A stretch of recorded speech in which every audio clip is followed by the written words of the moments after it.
I never imagined that what was supposed to be a joyful family vacation would spiral into an airport nightmare. But that's exactly what happened when this entitled Karen decided my two little kids were suspicious and unverified travelers. She yelled at security, demanded extra screening, and even accused me of trafficking them, all while holding up the line. My heart pounded as my 6-year-old daughter started crying, and I kept thinking, how far is this woman willing to go before someone stops her? It all began that morning at the airport. We were heading out for our first big family trip in years. Me, my husband Mike, our son Jake, 8, and little Emma, just 6. We've been planning this Disney vacation forever, saving every penny, keeping the kids so excited they barely slept the night before. We arrived early, checked our bags, and went to the regular TSA line like any normal family. Everything was fine until we reached the gate. That's when I first noticed her. A woman in her mid-50s, perfectly coiffed blonde bob, designer sunglasses perched on her head indoors, clutching a massive Louis Vuitton bag as if it were her lifeline. She paced near our gate, eyes darting at every family passing by. At first, I assumed she was just anxious about her own flight, but then she locked eyes on my kids. Jake and Emma were behaving perfectly, sitting on the floor, sharing goldfish crackers, giggling about which rides to hit first. Nothing unusual. Nothing loud, but suddenly, she marched right over and began snapping photos of my children with her phone, blatantly pointing the camera at them. "Excuse me, what are you doing?" I asked, trying to stay calm. She lowered the phone and gave me a smug smile, documenting suspicious activity. "Those children don't look like they belong to you." My jaw dropped. Mike was at the coffee stand, so it was just me and the kids. "They're my kids. What are you talking about?" She scoffed. "I've seen the alerts. Human trafficking is rampant at airports. Quiet children who don't match their supposed parents. That's all the signs. I won't stand by while something illegal happens." Emma had crawled into my lap, sensing the tension. "Ma'am, these are my biological children. Same last name, everything. Please stop taking pictures." She ignored me and waved her arms at a nearby TSA agent. "Excuse me, officer. I need to report a possible trafficking situation right now." Heads turned. Passengers stared. Jake's face went bright red as he whispered, "Mommy, why is she saying that?" The TSA agent, tired and skeptical, approached. Karen launched into a dramatic speech. "These 2 children are clearly unverified travelers. The woman claims they're hers, but look at them. 2 well-behaved, 2 clean. Traffickers drug children to keep them quiet. I demand a thorough check and that they be questioned separately." I was shaking. The agent asked to see our IDs and boarding passes, which were flawless, but Karen kept interrupting. "Anyone can fake IDs. I know what I'm talking about." I watched the news. Then she did something that made my stomach drop. She pulled out her phone and started live streaming. "Everyone, I'm at the airport witnessing a potential child trafficking situation.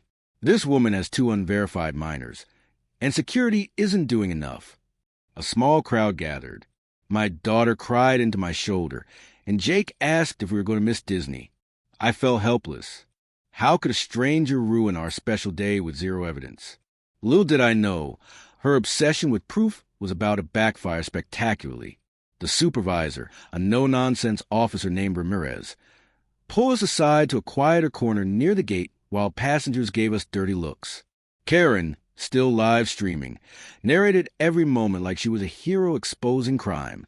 "Look at this, folks. Security finally stepping in after I forced the issue. We might be saving 2 children today." Mike rejoined us, furious, putting himself between Karen and the kids. "Turn that camera off right now," he warned, voice low and shaking. She smirked and angled the phone higher. Officer Ramirez requested Karen stop, recording for privacy reasons, but she refused. First Amendment rights. The public needs to see how airports handle trafficking reports. Ramirez sighed and asked for everyone's IDs again. Everything matched. Birth certificates, passports, boarding passes, and the kids' names on a reservation. Karen talked over everyone. Those could be forged. Traffickers use high-quality fakes. Separate the children. Question them alone. Kids will tell the truth if adults aren't present. My heart stopped. Separate my babies? Emma clung to my leg, tears streaming, and Jake looked nauseous. I snapped, "You are not taking my children anywhere without me." Karen rolled her eyes dramatically. See? Classic defensive behavior. Guilty people react this way.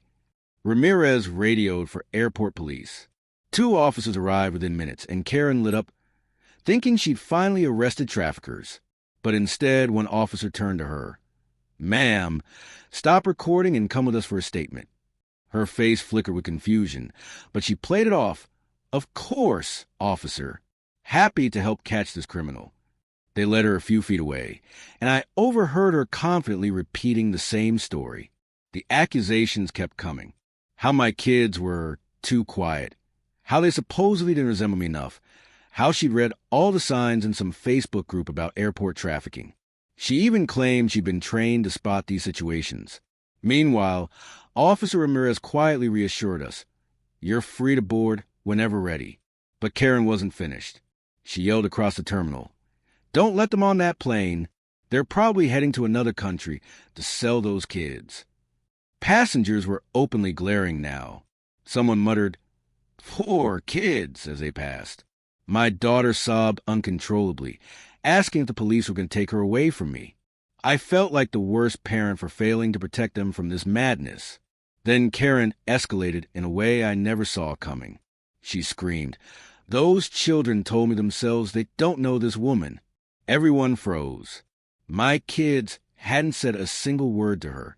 She was lying on a live stream. Mike lost it. "You've never talked to my children. You're making this up." She doubled down, staring into her camera. I approached them earlier when the mother was distracted. They said they'd just met me today. It's all on video. She scrolled frantically, pretending to find footage that didn't exist. The police exchanged a look, and one officer firmly took the phone.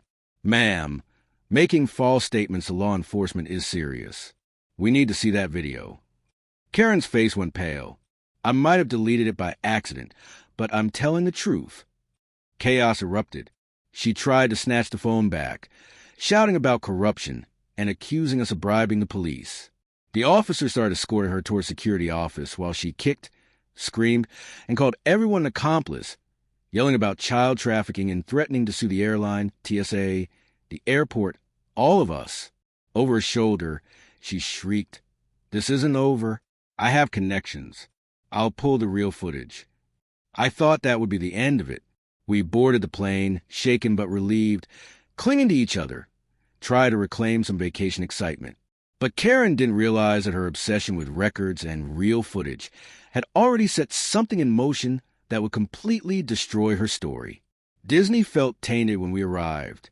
The kids tried to enjoy themselves, but Emma kept asking if the mean lady would find us again, and Jake barely spoke for the first 2 days. I couldn't stop replaying the scene, how close we'd come to having our children taken because of one delusional woman's performance. A week after we got home, I received an email from the airport's customer relations team, responding to the formal complaint Mike and I had filed from our hotel.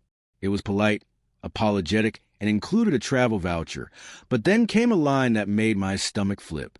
As part of our investigation, we reviewed all available security footage and related records. Relevant findings have been forwarded to local law enforcement. 2 weeks later, a detective called, asking if I could come in to give a statement. Apparently, Karen had doubled down, filing her own report claiming we were traffickers and demanding every piece of surveillance video to prove it. The detective sounded amused when he explained what they'd actually found. Patricia Langford, Karen's real name, had missed her flight the night before and wandered the terminals all night, convinced she was on a vigilante mission. Security footage showed her approaching at least 4 other families before us, taking photos, making notes, even following one couple to their gate until staff intervened. The bombshell came from body cam and gate cameras during our incident. Every second of her interaction with us was recorded. Her snapping photos, making wild accusations, and lying about the children, telling her they didn't know me. Not a single frame showed her speaking to Jake or Emma alone. The deleted video she claimed never existed. But investigators did find hundreds of photos in her cloud backup. Random children, dozens of families, some dating back months at other airports. She'd been doing this for a long time. Then came the twist that made my head spin. Patricia's own daughter had cut contact 5 years prior after a nasty custody battle. She'd moved across the country with her kids, secured a restraining order after Patricia repeatedly showed up unannounced at schools, taking photos and claiming the daughter's husband was dangerous. The detective explained that Patricia had become obsessed with online conspiracy groups about child trafficking. Every happy family at an airport was suspicious in her mind because her own family had been taken. She wasn't trying to save children. She was desperately seeking proof that others were as monstrous as she believed her daughter's family to be. Instead, the airport record she demanded exposed her.